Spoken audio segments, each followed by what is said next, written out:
Assalamualaikum warahmatullahi wabarakatuh. Waalaikumsalam warahmatullahi wabarakatuh. Kami ucapkan ahlan wa sahlan wa marhaban bikum kepada seluruh jamaah sekalian dan juga pemirsa MJA TV dimanapun Anda berada. Kita berjumpa pada episode perdana spesial Ramadan, yaitu Mik Talk Show Mantapkan Iman Kita. Tetapi sebelumnya untuk menambah semangat, kita punya tagline Ibu Mutia. Oh baik, jamaah yang ada di studio, tagline kita bulan suci, lalu jamaah menjawab penuh berkah, alhamdulillah. Kita ulang ya Konita, biar semangatnya bertambah lagi. Bulan suci Penuh berkah, alhamdulillah. Senang sekali ya Konita bisa menemani berbuka puasa pemirsa MJA TV yang ada di rumah. Selamat berbuka puasa bagi sahabat YPID dan juga pemirsa MJA TV yang ada di rumah. Semoga ibadah puasa kita hari ini diterima dan diberikan kelancaran selama menunaikan ibadah puasa ke depan. Sebelumnya perkenalkan, saya Konita Jufri dan saya Mutiara yang akan menemani Anda dalam program edisi khusus Ramadan dengan topik kado terindah untuk kita. Sebelumnya kita lihat pesan-pesan berikut ini tetap di Mik Talk Show. Mantapkan iman kita.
Gunakan masker dimanapun dan kapanpun kalian berada.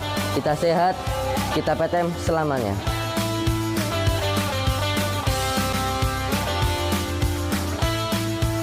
Jangan lupa jaga 5M. Kita sehat, kita PTM selamanya.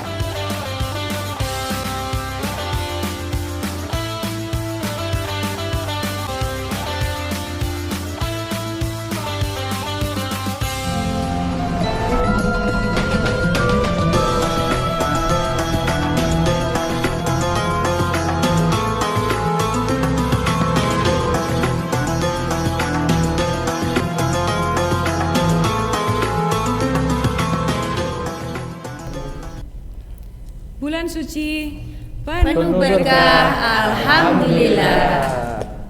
Masih bersama kita di Mik Talk Show, mantapkan iman kita. Kali ini kita tidak sendiri ya Bu Mutia, Iya, tentunya jelas. kita ditemani oleh dua narasumber yang sudah tidak asing di telinga. Tentunya Konita. Jadi yang luar biasa sekali Konita yang akan menemani kita pada kesempatan kali ini. Nah, untuk narasumber yang pertama yaitu beliau sebagai staf pengajar di SMP Islam Diponegoro Surakarta, lalu juga Humas Rabitah Alawiyah dan juga Humas Masjid Taklim Al-Hidayah dan pengasuh Majelis Darul Faroh. Nah, siapa dia? Kita sambut sekarang ya Konita ya. Oke, kita sambut Ustadz Muhammad bin Yahya Barakbah. Assalamualaikum warahmatullahi. Waalaikumsalam. Oke, silahkan duduk Ustadz. Terima kasih atas waktu dan juga kedatangannya. Alhamdulillah.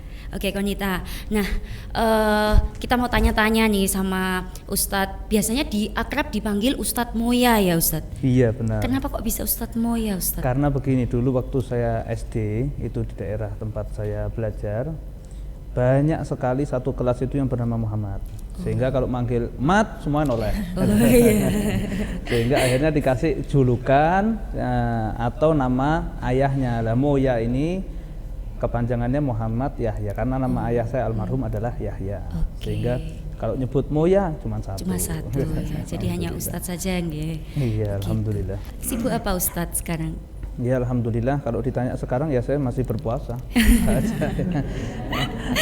Kalau kesibukan keseharian, alhamdulillah kita seperti biasa mengajar di beberapa instansi pendidikan, termasuk salah satunya di SMP Islam Diponegoro Surakarta, kemudian juga di beberapa majelis taklim yang kita ampu juga. Ya, selebihnya kita juga acara-acara di luar begitu ya, di luar daripada jadwal-jadwal yang sudah ada, kita juga terkadang banyak acara-acara di luar begitu.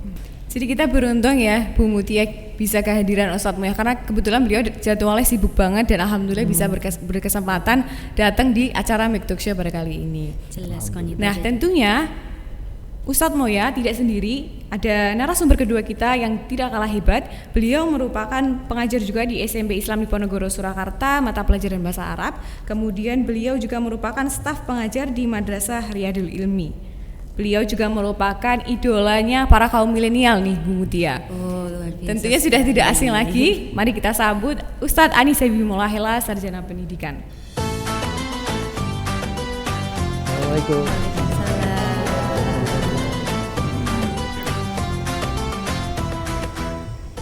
Terima kasih Ustadz Habibi atas kehadirannya bersama kami ya Konita ya.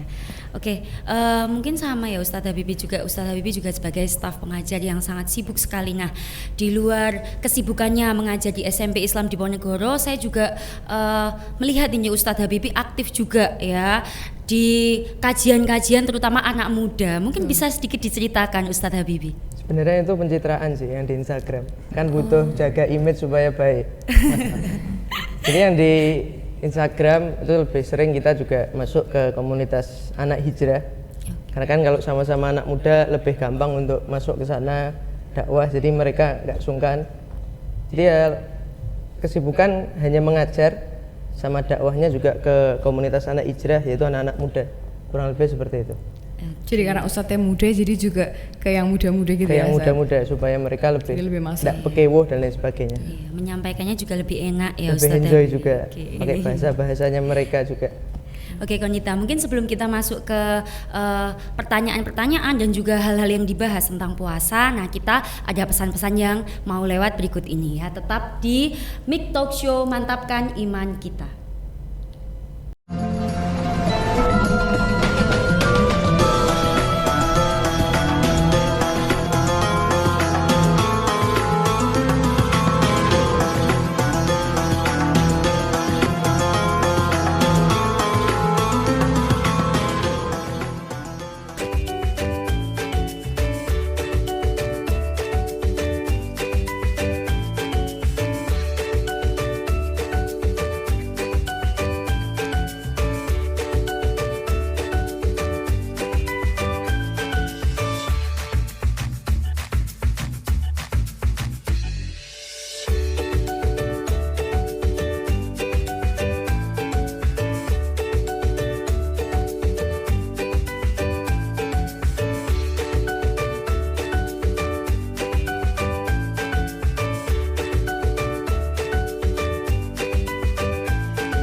bulan suci penuh berkah. Alhamdulillah. Terima kasih pemirsa MJA TV dimanapun Anda berada, masih bersama kita di Make Talk Show Mantapkan Iman Kita. Pada episode perdana kali ini kita mengangkat tema tentang kado terindah untuk kita. Nah Ustadz, kado terindah untuk kita yang dimaksud adalah bulan Ramadan, merupakan bulan yang ditunggu-tunggu umat Islam. Lalu sebenarnya apa keistimewaan bulan Ramadan Ustadz dibandingkan dengan bulan-bulan yang lainnya? Tentunya bulan-bulan yang lain memiliki keistimewaan sendiri. Untuk bulan Ramadan Ustadz. Oke. Ya, bismillahirrahmanirrahim. Jadi ketika kita bicara kado terindah atau kado spesial, atau intinya Ramadan ini adalah memang hadiah dari Allah untuk kita sebagai umatnya, sebagai hambanya dan umat Nabi Muhammad, karena kita mengikuti prokes Nabi. Loh, Nabi itu punya prokes? Punya. Prokes itu apa, ada yang tahu ya? Protokol Kesehatan. Loh, ini salah ini Salah kaprah, Ustaz. terlalu pede jawab Oh iya. saya. Hadis Salah pede, kok. Ustaz. Kalau protokol kesehatan kita tahulah masker, ya, walaupun sudah besar diajari cuci tangan kan, itu kita sudah tahu. Tapi prokes Nabi atau prokes dari Allah adalah protokol keselamatan. Masya Allah, luar biasa sekali. Dia harus dipahami karena Nabi Muhammad memberikan clue yang berkaitan dengan bulan Ramadan seperti ungkapan seperti ini. Rajab syahrullah. Rajab itu bulan Allah. Jadi keterikatan antara Rajab, Sya'ban dan Ramadan ini adalah seperti kesiapan kita untuk masuk bulan Ramadan yang dikaitkan dengan bulan sebelumnya. Jadi kalau bahasa Inggrisnya ancang-ancang gitulah ya. Mungkin lebih tepat. Bahasa Inggris Ustaz. Oh bukan Bahasa ya. Jawa. Bahasa Jawa Ustaz. Jadi ketika orang itu ada persiapan untuk masuk ke dalam bulan suci Ramadan, walaupun orang-orang soleh, mereka punya persiapan jauh sebelumnya. Cuman kita diberi clue atau kode begitu bahwa bulan Rajab, Sya'ban itu keterikatannya kuat dengan bulan Ramadan. Seperti tadi, Nabi bilang Rajab itu adalah bulan Allah, Sya'ban adalah bulanku kata Nabi. Kemudian Ramadan bulannya umatku. Ini yang pertama. Yang kedua, Nabi mengatakan Rajab itu adalah bulan di mana seseorang menanam bibit. Jadi dia nanam bibit entah apalah, ya kan? Kemudian nanti di bulan Sya'ban adalah bulan pengairan atas bibit yang dia tanam. Syahrus Saki. Pengairan, memberi pupuk. Nanti Ramadan dia panen. Seperti sekarang contohnya saja. Orang itu kalau mau masuk bulan suci Ramadan, dia kalau pedagang mukena online begitu kan ya, ini kan banyak sekarang ini kan semuanya online. Maka orang itu biasanya kalau mau masuk bulan suci Ramadan, dari sebelumnya dia sudah pasang status info mas ya, pasang status. Apa itu? Model mukena terbaru, model sajadah, model sarung, tipis-tipis lur, misalkan gitu, open order dan sebagainya. Itu dari sebelum Ramadan, karena memang dia sudah mengejar pasaran, sehingga nanti bulan Ramadan dia sudah tinggal mengirim paket yang dipesan di bulan-bulan sebelumnya, dan dia tinggal mengambil keuntungan. Nah ini istimewanya. Yang dimaksud di sini ada itu bagus, itu mencari nafkah, itu juga berpahala. Cuman yang dimaksud oleh Nabi di sini adalah bagaimana kita bisa memanen nanti bulan Ramadan itu atas kebaikan yang dimulai dari sebelumnya. Sehingga Ramadan ini kado terindah, karena Nabi sampai bilang bahwa Ramadan bulan panen. Berarti kan kita panen pahala, panen kemuliaan. Kedua, Nabi mengatakan dalam hadis yang lain, ini istimewa sekali. Lau ya'lamun nas ma fi Ramadan minal yumni wal barakah la tamannau ayyakuna haulan kamila. Kalau orang itu tahu kemuliaan bulan Ramadan, dari kebaikan dan keberkahan yang Allah kucurkan di dalam bulan Ramadan, orang semua kata Nabi bakal berkeinginan Ramadannya 1 tahun, enggak cuma sebulan. Setahun Ramadan terus. Saking Setiap mulianya. bulan Saking Ramadan. istimewanya. Iya. Walaupun 1 bulan saja kita sudah, masya Allah kan begitu ya. Ya. Karena kita belum tahu benar kemuliaan Ramadan dan tidak dibuka oleh Allah Ta'ala seperti apa itu keistimewaan. Kalau tahu, Nabi bilang lau ya'lamun nas, kalau seseorang itu tahu, artinya berarti Ramadan itu tamu istimewa. Lah sebelum kedatangan tamu kan kita mengenal dulu Ramadan itu seperti apa. Atau mungkin kita mau kedatangan tamu dari luar negeri atau dari luar kota, dan kita bisa tertarik dengan tamu itu karena kita tahu keistimewaannya. Tak kenal maka Nak sayang. Ya, maka sebelum sampai kita itu akhirnya kelewat begitu saja, kita harus mengenal dulu bahwa Ramadan ini tamu istimewa untuk kita semua, begitu. Jadi termasuk persiapannya itu dimulai dari bulan Rajab itu ya Ustaz? Benar. Jadi man qama bi hurmati Rajab waffaqahullah lil qiyam bi hurmati Sya'ban. Siapa orang yang memuliakan bulan Rajab, Allah Ta'ala berikan dia kekuatan untuk memuliakan bulan Sya'ban. Siapa orang yang bisa memuliakan bulan Sya'ban, waffaqahullah lil qiyam bi hurmati Ramadan, Allah Ta'ala akan berikan dia kekuatan untuk memuliakan bulan Ramadan.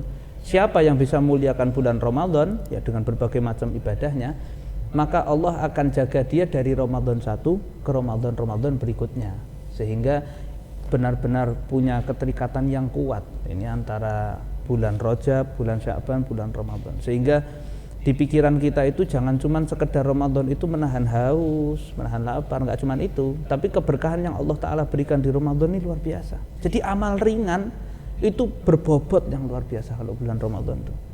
Ya, punya nilai yang sangat tinggi sekali, sehingga amalan-amalan yang dianggap remeh, sedekah, mungkin sifatnya hanya cuma berapa, Rp1.000, Rp2.000, tapi di bulan Ramadan itu istimewa sekali.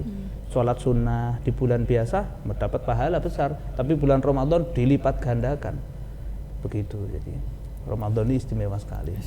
Oke, mungkin ya Konita ya, nanti kita bisa tanya juga ya dari segi fikih, kalau dilihat dari sudut pandang fikih itu seperti apa. Mungkin Ustadz Habibie bisa menjelaskan juga kepada jamaah yang ada di studio serta pemirsa MCA TV yang ada di rumah.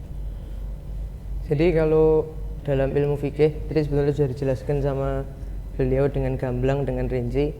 Kalau ilmu fikih, maka yang dibahas itu kaifiyah, tata cara puasa, seperti ada rukunnya, ada syaratnya, kemudian ada hal-hal yang membatalkan puasa. Kalau kita belajar ilmu fikih, maka di setiap nabi turun itu pasti diberi syariat. Nabi Adam punya syariat, Nabi Muhammad punya syariat, Nabi Isa, semua nabi ketika turun diutus maka punya syariat.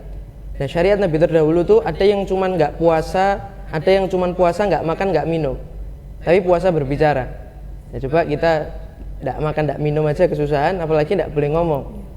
Puasa berbicara, susahnya setengah mati mungkin. Apalagi buat perempuan Ustaz yang suka. Apalagi, tapi ya sekarang laki juga suka kumpul kan, juga suka membahas sesuatu.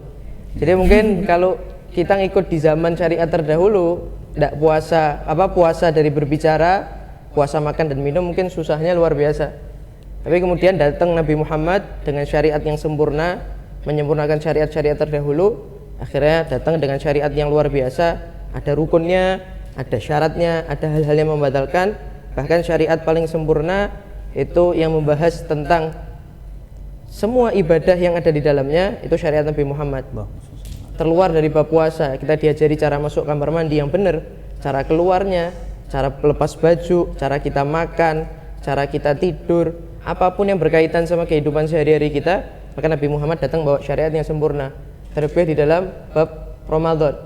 Dan juga ada kaidah fikih yang berkata al-ajru ala qadri ta'ab. Pahala seseorang itu diukur dari kadar capeknya. Jadi beliau Ustaz Muhammad sudah jelaskan, sekarang kan banyak yang online. Jadi kita biasanya ngasih satu perbandingan, ada satu suami cari nafkah kan ibadah, yang satu cari nafkahnya online di rumah, mungkin AC, nyantai. Yang satu cari nafkahnya di luar panas-panas. Maka dari segi ibadah, al-ajru ala qadri ta'ab, maka lebih capek yang di luar yang panas-panas. Dari segi ibadah, nafkahnya dia, ini ibadahnya lebih banyak. Tapi dari segi penghasilan, mungkin beda. Jadi Ramadan ini kalau dari ilmu fikih, sebetulnya kita ketika belajar ilmu fikih, maka kita bisa tahu kalau Ramadan ini ladang yang benar-benar banyak untuk kita mencari semua amal ibadah yang baik, bahkan waktunya kita untuk lebih dekat kepada Allah Subhanahu wa taala, sebagaimana yang tadi sudah dijelaskan sama Ustadz Muhammad. Oke, Masya Allah, luar biasa sekali ya Konita ya. Mungkin yang membuat banyak orang penasaran itu Ustadz ya, yang banyak ditanyakan ya. Ini mungkin terkait tadi sudah sedikit Ustadz Habibie ya menjelaskan ya Konita terkait niat Ustadz. Nah, ini banyak sekali yang bertanya, ketika puasa itu niatnya itu hanya di awal, saya mau niat puasa untuk 1 bulan ke depan atau setiap hari Ustadz. Nah itu banyak sekali ditanyakan Ustadz, bahkan mungkin Konita dan juga saya juga butuh jawaban dan juga penjelasan dari Ustadz. Tapi Ustadz, sebelum menjawab pertanyaan dari saya dan juga banyak orang terkait niat puasa, kita saksikan pesan-pesan yang mau lewat berikut ini. Tetap di Mik Talk Show, mantapkan iman kita.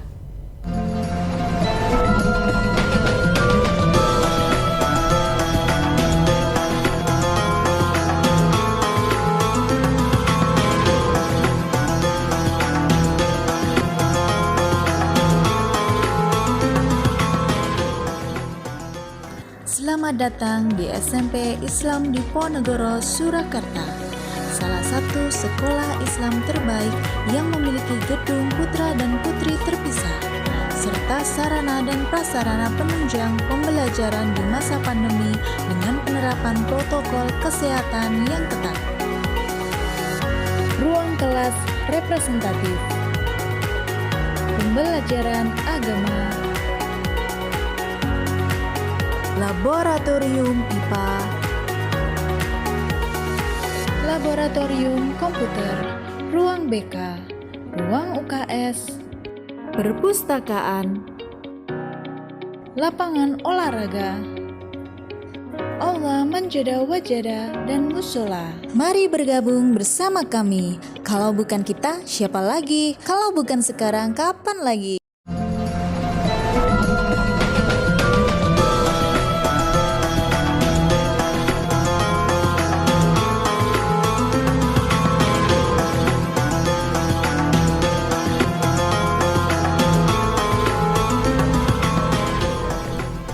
Bulan suci penuh berkah, alhamdulillah. Kembali lagi bersama Mik Talk Show, mantapkan iman kita. Nah, Konita, tadi sebelum break pertanyaan saya terkait niat puasa. Nah, mungkin saya ulang lagi ya Ustadz Habibi. Kan ketika kita berpuasa itu kan kita butuh niat. Nah, ketika kita mau berpuasa itu menurut ilmu fikih itu apakah niatnya itu hanya di awal sebelum kita akan berpuasa 30 hari atau setiap hari, Ustadz Habibi? Ya, bismillahirrahmanirrahim. Jadi kalau kita bahas niat itu memang setiap ibadah dalam fikih syariat Nabi Muhammad itu butuh adanya niat. Hampir kebanyakan ibadah, entah sifatnya ibadah badan terutama, itu niat menjadi rukun utama. Bahkan salah satu rukun yang penting itu adalah niat. Terlebih dalam puasa, di dalam mazhab Syafi'i yang kita pelajari, puasa itu 30 hari bukan satu paket. Jadi bukan 30 hari itu satu paket, enggak, tapi setiap harinya ini terpisah, berbeda. Maka dalam mazhab Syafi'i, niat itu dianjurkan untuk tabyid.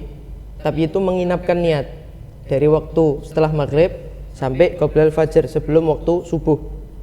Jadi dalam mazhab Imam Syafi'i, setiap hari kita diwajibkan untuk niat di waktu malam setelah maghrib sampai sebelum subuh. Sedangkan yang di awal 30 hari, di awal niat untuk 30 hari ke belakang, ini pendapatnya madhab Imam Malik. Cuman sebagian madhab Imam Syafi'i menganjurkan dipakai nggak apa-apa, tapi tujuannya untuk kalau sesekali lupa nggak niat di akhir salah satu harinya, itu yang awal sudah cukup untuk menambal. Walaupun nanti pembahasannya kalau lupa niat ya ada konsekuensi yang harus dia lakukan. Kemudian kalau niat itu apakah harus diucapkan? Apakah kalau puasa, oh saya kan malam jam 3 sahur, apakah cukup dengan sahur? Oh saya sahur berarti sudah dianggap niat untuk puasa. Maka tetap harus adanya niat itu di hati. Karena dalam ilmu fikih an-niyat qasdu syai'in muqtarinan bi fi'lih wa mahalluha al-qalbu wa talaffudhu biha sunnah. Niat itu adalah tujuan yang berbarengan dengan dia melakukan suatu kegiatan. Seperti misal saya mau punya tujuan nanti malam mau sholat duha, maka ketika punya tujuan malam untuk sholat tahajud, maka ketika itu saat itu juga harus ada terbesit di hatinya untuk niat. Nah, tempatnya niat di hati. Wa talaffudhu biha sunnah, mengucapkannya lewat lisan itu sunnah. Berarti tidak perlu mengucapkan, tapi di hatinya sudah terbesit, oh besok saya niat. Tapi di fikih dianjurkan sunnahnya untuk ditalafud, yaitu dilafatkan dengan niat seperti yang sudah kita ketahui niat untuk puasa. Nah, kalau tadi kan Ustadz menyampaikan ada konsekuensinya ketika kita lupa. Terus kalau misalnya lupa gimana Ustadz? Misal biasanya kan kita baca setelah sholat isya atau waktu sahur. Kalau misalnya kita lupa di hari itu. Jadi kalau konsekuensi dalam mazhab Syafi'i di fikih, kalau lupa nggak niat, maka kalau puasanya sifatnya wajib seperti puasa Ramadan atau puasa qadha atau puasa nadar, maka dia lupa nggak niat sampai lewat waktu subuh, maka konsekuensinya 3. Pertama, puasanya tidak sah. Yang kedua, dia wajib imsak, menahan diri, nggak boleh makan, nggak boleh minum. Yang ketiga, dia wajib qadha, bahkan qadhanya alal faur, segera. Jadi sudah terus lupa niat, wah sudah lupa niat berarti puasanya tidak sah, terus makan, ya nggak gitu juga konsepnya.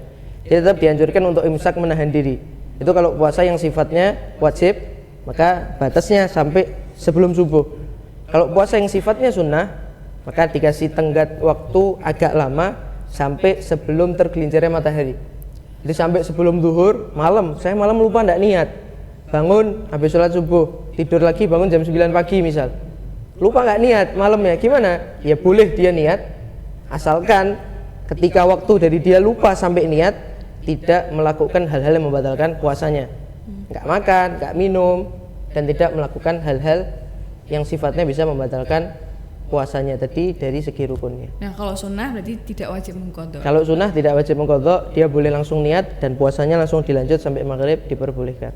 Tapi kalau sifatnya wajib, maka tadi konsekuensinya 3. Tidak sah puasanya, wajib imsak, menahan diri, nggak boleh makan minum, sama wajib qadha, bahkan ada pendapat alal faur, segera. Segera berarti setelah selesai Ramadan, Idul Fitri 6 hari nggak boleh puasa, maka diusahakan langsung segera diqadha. Lengkap sekali ya Konita ya. Mungkin saya ingin bertanya ini mungkin kepada Ustadz Moya ya. Ustadz Moya, tadi kan Ustadz Habibi sudah menjelaskan tentang niat. Nah kira-kira sama nggak sih Ustadz Moya niat dan juga keinginan Ustadz Moya? Biasanya kan ya nih besok saya pengen puasa Konita gitu, dengan niat di dalam hatinya tuh, bedanya apa Ustadz Moya? Mungkin bisa dijelaskan Ustadz Moya. Jadi beliau sebenarnya Ustadz Habibi juga sudah menerangkan, artinya niat itu tempatnya di dalam hati. Artinya segala sesuatu kalau sudah dalam hati itu berarti sungguh-sungguh. Sehingga kalau seseorang itu hanya cuman sekedar mengatakan saya kepengen, contohnya saya besok liburan mau ke luar kota, mau ke Surabaya, ke Jakarta. Kalau hanya cuman sekedar obrolan biasa, itu namanya keinginan, azam. Tapi kalau niat, saya besok mau ke luar kota, dia langsung cari informasi tiket. Contohnya niat itu jadi ada sesuatu yang dilakukan untuk menuju kepada keinginannya. Ada usaha gitu. Jadi ada usaha. Seperti dua sejoli, ya. Misalkan dia kepengen menikah, kan begitu. Karena sudah dekat sekali, sudah tukar cincin, tukar kalung sapi, kan begitu misalnya. Artinya luar biasalah kedekatan mereka. Mereka kemudian yang perempuan mungkin tanya kepastian. Mau sampai kapan? Nah kan gitu. Saya enggak mau kalau cuma digantung begini aja kan gitu. Kan jelekit banget kan, tadi kalau omongan zaman sekarang ini semuanya online. Iya. Belanja online. Apa-apa online. Sekolah online, daring dan sebagainya. Yang paling enggak enak itu dia online tapi kamu enggak dibales chatnya. Ya, itu paling enggak enak. Nah sehingga seseorang yang membutuhkan kepastian itu, dia adalah orang yang membuahkan daripada niatnya tadi itu dengan usaha. Seperti seorang, ya nanti insya Allah saya akan nikahin kamu, ya nanti janji-janji seperti ini kadang hanya cuman sekedar keinginan saja, begitu loh, bukan niat. Tapi kalau dia benar-benar niat, dia maka akan berusaha. Seperti contohnya dari pihak laki-lakinya, dia akan berusaha mencari nafkah yang halal, kemudian dia akan bicara sama orang tuanya, kemudian dia akan melihat dan kemudian meminang dan sebagainya. Ini namanya niat. Tapi kalau nggak niat, hanya saya cuman kepengen, nah itu kan sekedar keinginan saja, nggak bisa. Atau mungkin ada orang yang bicara begini, akan indah pada waktunya. Ini kan sering ini, akan indah pada waktunya. Nah sedangkan dia ini nggak ada usaha untuk mengindahkan dirinya di kemudian hari. Sekarang dia dalam keadaan yang tidak baik misal, kemudian sudahlah biarkan begini aja, akan indah pada waktunya. Nggak bisa. Ya orang tuh harus berusaha. Seperti sepeda, dia ada sepeda atau ada motor atau ada mobil, dia mau pergi ke satu tempat, ya saya kepengen nanti pergi ke tempat ini dengan motor saya ini, tapi nggak nyalakan motornya, nggak di starter, ya sama aja. Itu namanya hanya cuman kepingin gitu aja. Tapi kalau dia niat, saya mau pergi dengan mobilnya, ya mobilnya kemudian dipanasi dan sebagainya, itu baru dia. Jadi niat dan keinginan itu, niat itu adalah keinginan yang dia buahkan atau dia hasilkan keinginan tadi itu dengan berbagai macam perilaku untuk menuju keinginan tadi, begitu. Seperti mau bangun tahajud ya, nyetel alarm. Atau ini karena bulan Ramadan ini, kalau sampai mungkin bangunnya masih kesiangan bagi yang para laki-laki ini ya, berarti mungkin ya statusmu masih bujangan gitu aja ya, karena alarm mungkin tidak bangun, ya harus ada yang bangun, ya alarm yang bisa gerak gitu, ngamplengi kalau pas bangun itu bisa ya enggak. Nah, itu jadi niat lah, niat untuk merubah statusnya yang ada di KTP kan, bayangkan tuh doa lo itu ya, doa lo itu, coba dicek statusnya itu yang sudah pantas menikah, mungkin yang hadir ini juga ya, atau pemirsa yang ada di TV, status belum kawin berlaku seumur hidup, itu kan gak enak banget ya. Jadi kalau dia niat ya dia akan berusaha cari pasangan hidup dan sebagainya, begitu ya. Lebih jelas ya Konita ya. Nah Ustadz, apakah ini Ustadz tadi kan sudah menjelaskan perbedaan dari keinginan dan niat. Sedangkan kalau di dalam Islam kita niat saja sudah dihitung pahala. Apalagi kalau misalnya kita mengerjakan. Apakah ketika itu keinginan berarti kita baru ingin berarti belum dihitung pahala? Ya, artinya begini. Ketika ada orang ini karena murahnya Allah sama kita, sehingga keinginan yang terlintas di dalam hati atau bisa disebut dengan niat yang dia akan lakukan tapi dia belum mampu, maka terhitung pahala selama itu baik. Contoh, mau keluar dari rumah, nanti kalau saya lihat ada orang yang tersesat jalan, saya akan tunjukkan dia. Dan tidak ada embel-embel khusus wanita, misalnya begitu, nggak ada embel-embel, nggak ada embel-embel begitu, nggak ada. Benar-benar dia ada niatan seperti itu, maka ketika dia cantumkan niat, nanti dia keluar rumah tidak mendapatkan orang tersesat, maka dia terhitung sebagai orang yang menghantarkan orang tersesat. Ini istimewa.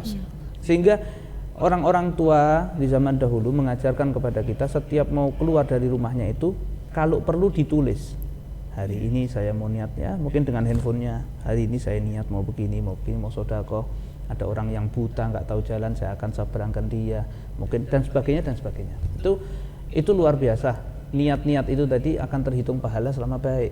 Tapi kalau niat buruk belum dikerjakan, maka dia tidak dapat dosa.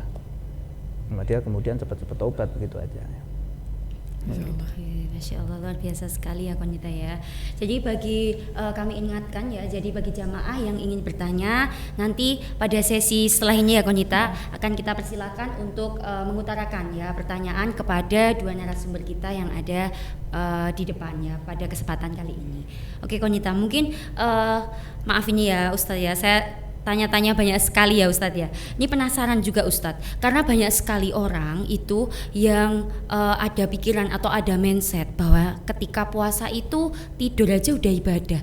Ya udah sering kita dari pagi misalnya nih Ustadz ya, dari pagi sampai nanti sebelum zuhur itu tidur terus, soalnya ya gimana ini pupung puasa, tidur itu ibadah. Nah, banyak sekali yang seperti itu. Apakah pernyataan itu benar Ustadz dilihat dari segi agama ya? Kita jadi penasaran juga ya Konita.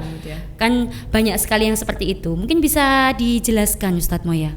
Ini bagus sekali bahasannya, karena walaupun orang dari dulu sudah tahu jargon itu, tidurmu adalah ibadah, itu kan sudah tahu. Artinya sudah benar-benar di dalam pikiran itu ketika kita tanya tidurmu adalah, orang sudah bisa melanjutkan ibadah karena sudah saking hafalnya.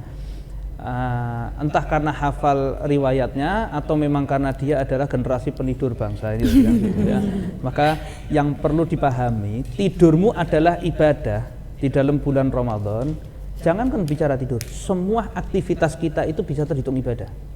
Ini karena istimewanya kita sebagai umat Nabi Muhammad. Istimewa sekali. Karena Allah Ta'ala bilang, wa ma khalaqtul jinna wal insa illa liya'budun. Saya enggak nyiptakan jin manusia terkecuali untuk beribadah atau menyembah kepada Allah. Lah masa kalau ibadah cuma diartikan sholat, berarti saat ini kita maksiat dong. Nah, kalau ibadah itu cuma diartikan mungkin sekedar puasa, berarti setelah berbuka kita maksiat. Enggak begitu. Tapi segala sesuatu yang mendorong kita untuk mendekatkan diri kepada Allah itu terhitung ibadah. Contoh, makan. Kita lapar nih, buka puasa. Maka disunahkan ketika adzan kan kita harus kemudian, itu nanti bab fikih beliau saja, ya. Maka ketika kita makan, bukan cuma diniatkan bahwa ini waktu berbuka saya mau, enggak, tapi diniatkan supaya saya nanti waktu tarawih enggak sakit perut saya, nahan lapar, ya. Kemudian ketika tidur, misal dia ketika tidur diniatkan saya tidur jam segini, jam awal misal jam 9, jam 10, supaya nanti saya bisa bangun di waktu sebelum subuh. Maka tidurnya tadi yang sampai ngeces-ngeces gitu, ya, itu terhitung ibadah, lo kan luar biasa. Nah, kalau bisa, yang penting itu tadi kita kembali ke niat. Selama itu benar, baik. Itulah sekarang yang jadi masalah adalah orang mengatakan di bulan Ramadan tidurmu adalah ibadah. Nah ya ini yang susah ini. Ketika pemahaman ini kemudian dia mengatakan daripada saya nggak ngapa-ngapa ya mending tidur. Maka alhamdulillah di bulan Ramadan ini di Indonesia ini saya sering dapati masjid itu jadi penuh sekali kalau siang hari. Ya. Itu saya sering lihat anak-anak muda, kan ya saya terharu tadinya kan gitu. Apalagi ternyata masjid itu ber-AC. Dan itu begitu masuk masjid itu subhanallah, saya langsung terbawa dan benar-benar lupa doa Allah maftahli abwaaba rahmatik itu. Saya benar-benar begitu masuk masjid itu banawaitul itikaf itu bismikallahumma ahyamut. Saya lihat itu masya Allah luar biasa. Ya selama tidurnya itu hanya sekedar untuk ya, istirahat sejenak masih wajar. Sehingga Imam Ghazali bilang jadikan maksimal tidurmu 8 jam, jangan lebih. Kalau lebih ini nggak baik, karena 8 jam jika umur kita 60 tahun, misal ini jika umur kita 60 tahun, kalau setiap harinya Anda tidur 8 jam, kata Imam Ghazali, lawang satu hari itu kan 24 jam. Maka kalau Anda tidur 8 jam, otomatis kan sepertiganya, berarti Anda 20 tahun hanya untuk tidur. Nah, ini bagaimana ini? Kira-kira sisanya 40 tahun itu buat apa? TikTok 5 tahun.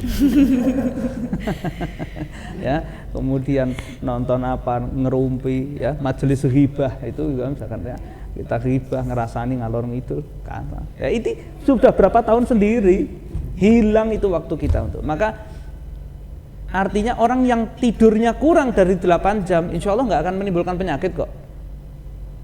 Selama waktu yang dia pakai baik loh. Sehingga pernyataan tidurmu adalah ibadah, satu itu benar. Tapi tidurnya dia yang dipakai untuk ibadah tadi, dihitung ibadah tadi adalah tidur sesaat atau sebentar atau sewajarnya di siang hari atau di malam hari yang dia gunakan. Di siang hari tadi itu untuk semangat melaksanakan ibadah di malam hari, sholat tarawih, membaca Al-Quran. Nah ini tidurmu adalah ibadah. Tapi kalau dari habis subuh besok baca Allahumma antas salam wa salam. Nah, terus tidur bangun sebelum zuhur. Nah, mending kadang bangun jam 2:30 dekat waktunya asar itu anaknya sudah banguni. Ayo Pak bangun, ayo ayah bangun. Sampai kemudian dia bangun, sholat zuhur masih nguap, duduk di atas sajadah sambil nunggu adzan asar sekalian, kan begitu. Karena dan itu dia bangga, saya megang wudhu di waktu zuhur sampai sholat asar. Ya jelas, lawang sholat zuhurnya saja jam berapa itu, ya. Setelah lanjut sholat asar, tidur lagi di atas sajadah. Anaknya banguni pas maghrib, kemudian bilang, ayo, ya ini sudah buka. Itu aja masih sempat ngomong, masya Allah. Puasanya nggak berasa. Ini bayangkan tidur sampai kayak begini nih.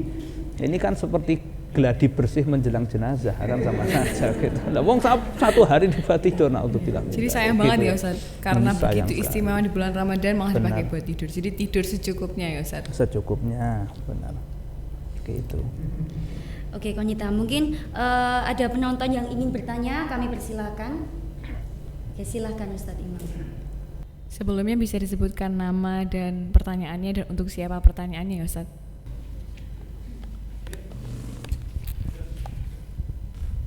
Assalamualaikum warahmatullahi wabarakatuh. Nama saya Imam Syafi'i, staf pengajar SMP Islam Diponegoro. Ingin bertanya, sebagaimana kita maklum bahwasanya di antara hal-hal yang membatalkan puasa adalah masuknya sesuatu melalui jauf. Nah, kalau misalnya ada air yang masuk ke dalam tubuh tidak sengaja, misalnya mandi, kemudian tidak sengaja air masuk melalui mulut atau melalui telinga, atau misalnya ketika kita berkumur kemudian ada air yang masuk ke dalam, itu kira-kira puasa kita batal atau tidak. Kemudian hukum mandi dan berkumur itu sendiri, karena kan tidak dipungkiri kalau misalnya kita di siang hari bulan Ramadan lapar atau haus, kita mandi atau berkumur, itu kan mengurangi haus kita dan lapar kita. Itu kira-kira hukumnya bagaimana, makruh atau lain semacamnya? Ini terima kasih, ini yang kami tanyakan. Assalamualaikum warahmatullahi wabarakatuh. Oke, luar biasa sekali ya. Mungkin Ustadz Habibi bisa menjawab pertanyaan dari Ustadz Imam. Ya, bismillahirrahmanirrahim. Jadi memang tadi pertanyaannya bagus juga, karena salah satu hal yang membatalkan puasa itu masuknya sesuatu ke jauf, itu rongga-rongga tubuh seperti nanti hidung, mulut, telinga, sama mohon maaf kemaluan depan dan kemaluan belakang. Jadi ditanyakan gimana hukum mandi ketika berpuasa kemudian tidak sengaja airnya masuk ke mulut atau ke telinga. Maka kalau dari ilmu fikih itu ada satu kaidah, anna ma sabaqa li jawfihi fi ghairi ma'murin bihi yuftiru bihi. Segala sesuatu yang sabaqa, yang enggak sengaja masuk ke tenggorokan atau masuk ke anggota-anggota lubang di anggota tubuh yang mana dilakukan pekerjaan yang tanpa ada perintah, maka akan membatalkan puasa.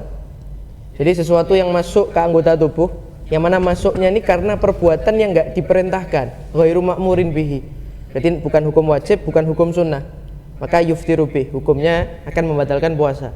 Jadi dari kaidah ini bisa kita ambil mafhum mukhalafah, keterbalikannya.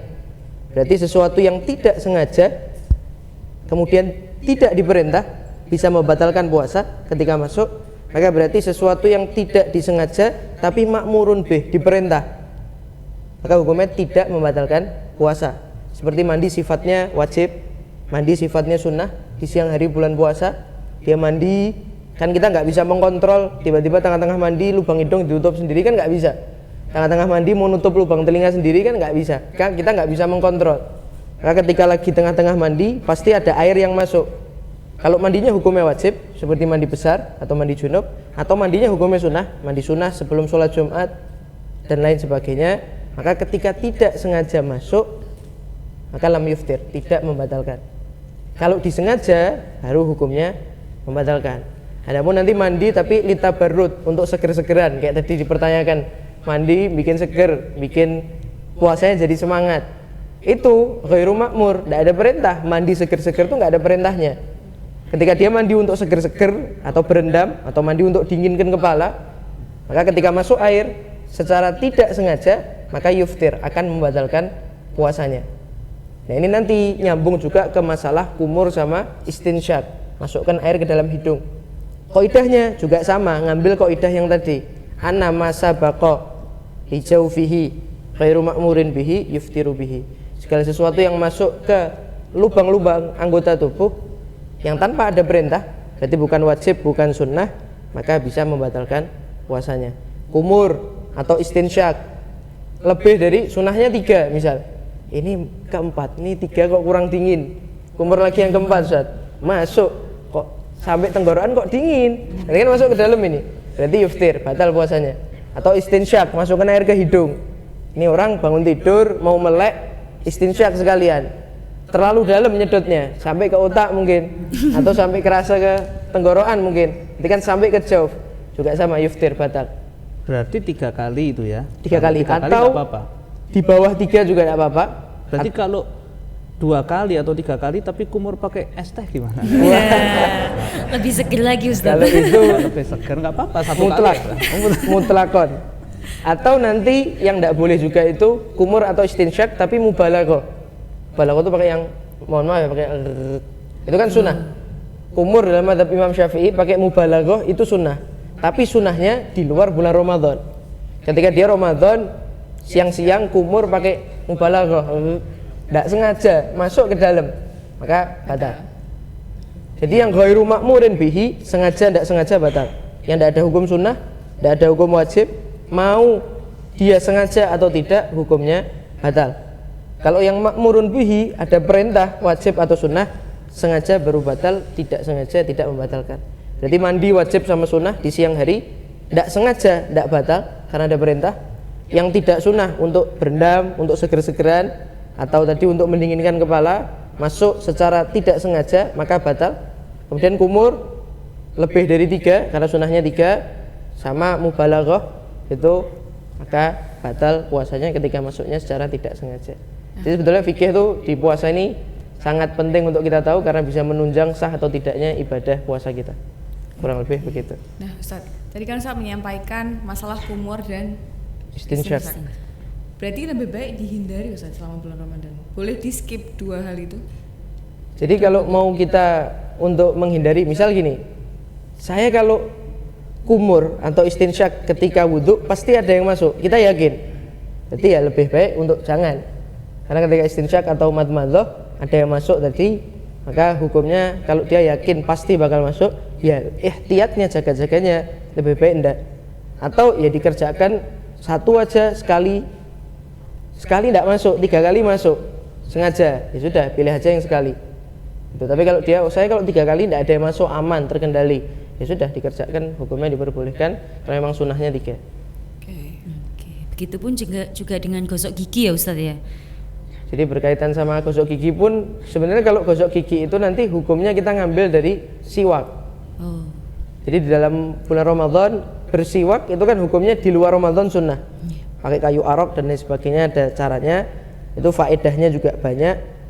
Cuman di bulan Ramadan kesunahan bersiwak ini hanya sampai tergelincir matahari, hanya sampai waktu zuhur. Lebih dari waktu zuhur hukumnya berubah menjadi makruh. Jadi kita jam 1 siang siwakan, ya makruh hukumnya. Karena tadi faedahnya kembali ke bau mulutnya orang yang berpuasa, nanti diganti dengan harumnya minyak wangi misik. Tapi kalau gosok gigi ya sama, hukumnya dikiaskan, disamakan. Kita gosok gigi ya sama, bolehnya ya sampai jam 12, dianjurkannya. Lebih dari jam 12 tidak dianjurkan. Pertama, hukumnya seperti siwak, disamakan. Kedua, kok takut tiba-tiba tengah-tengah gosok gigi kok tenggorokannya kok rasanya kok dingin. Jadi kan ada yang masuk. Ya sama, nanti bisa menyebabkan sah atau tidaknya dari puasanya. Nah, kalau misal cuma kerasa di mulut itu enggak apa Ustaz?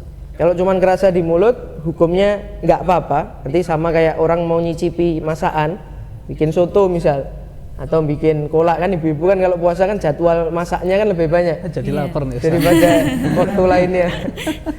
Kayak misalnya ini hukumnya sama kayak orang mau, ibu-ibu misal istri bikin masakan, kan harus nyicip. Kalau dicicip keasinan lah atau yang kurang garam. Istrinya apa suaminya? Fulana binti Fulan. Misal nyicip, nanti hukumnya diperbolehkan ketika cuma di area mulut. Di area mulut, oh kerasa kurang manis dan dilepeh dibuang, itu hukumnya boleh.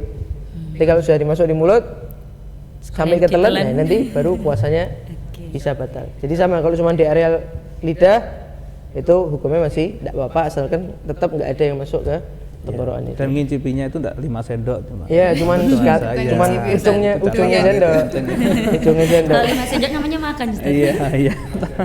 Cuman ujungnya sendok. Oke, luar biasa sekali, sudah terjawab ya Ustadz Imam Syafi'i, pertanyaannya sudah dijawab oleh Ustadz Habibie dan juga Ustadz Moya. Baik Konita, sudah panjang dan juga pembahasan kita sudah banyak sekali ya terkait puasa, terkait tadi juga niat, terkait juga bagaimana mandi. Nah, yang biasanya memang sering kita itu ragu-ragu di dalam bulan Ramadan. Nah, tak terasa ini Konita ya, kita sudah ada di penghujung acara pada episode perdana kali ini. Nah, kami dari Konita dan juga saya mengucapkan terima kasih banyak atas kehadirannya dan juga waktunya kepada Ustadz Moya dan juga Ustadz Habibie. Sama-sama. Tentunya pemirsa MJA TV dimanapun Anda berada, jangan lupa terus saksikan Mik Talk Show Mantapkan Iman Kita hanya di MJA TV setiap hari Rabu, dan kita akan menemani pemirsa MJA TV selama berbuka puasa. Jadi terus ikuti ya Bu, karena insya Allah akan ada pembahasan-pembahasan yang lebih menarik di setiap episodenya. Oke, baik Konita ya. Terima kasih atas partisipasi dari jamaah yang ada di studio dan juga pemirsa MJA TV yang ada di rumah. Kurang lebihnya mohon maaf. Kami berdua izin pamit. Wassalamualaikum warahmatullahi wabarakatuh. Waalaikumsalam warahmatullahi wabarakatuh.